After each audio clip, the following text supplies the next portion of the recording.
Some பாருங்க. எடுத்துக்காட்டு 3.14 7th புக்ல 60 மாணவர்களுடன் ஒரு பள்ளி பேருந்து புறப்பட்டது.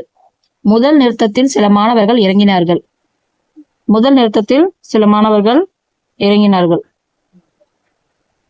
இரண்டாம் நிறுத்தத்தில் முதல் நிறுத்தத்தில் இறங்கிய மாணவர்களின் எண்ணிக்கையைப் போல 2 மடங்கு மாணவர்கள் இறங்கினார்கள்.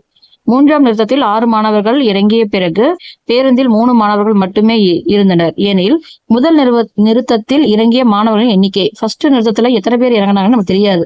ஸோ நம்ம அதை என்ன எடுத்துக்கிறோம்னா எக்ஸ்ன்னு எடுத்துக்கிறோம். அப்போ முதல் நிறுத்தத்தில் இறங்கிய மாணவர்களின் எண்ணிக்கை எக்ஸ். அடுத்து இரண்டாம் நிறுத்தத்தில் முதல் நிறுத்தத்தில் இறங்கிய மாணவர்களின் எண்ணிக்கையை போல 2 மடங்கு. அப்ப 2 மடங்குனா 2x. 2 மடங்குனா எக்ஸோட 2, முதல் நிறுத்தத்தில் இருந்ததோட 2 மடங்குனா 2x. அடுத்தது பாத்தீங்கன்னா மூன்றாம் நிறுத்தத்தில் 6 மாணவர்கள் இறங்கிய பிறகு, அப்ப 6 மாணவர்கள் இறங்கிடுறாங்க.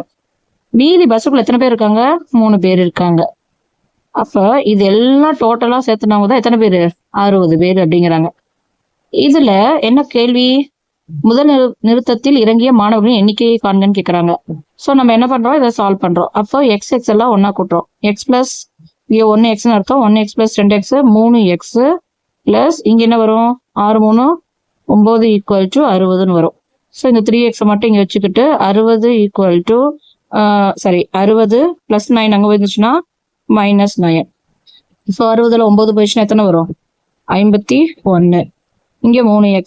இது பெருக்கல்ல இருக்கு. ஸோ எக்ஸ் மட்டும் வேணும் அப்படின்னா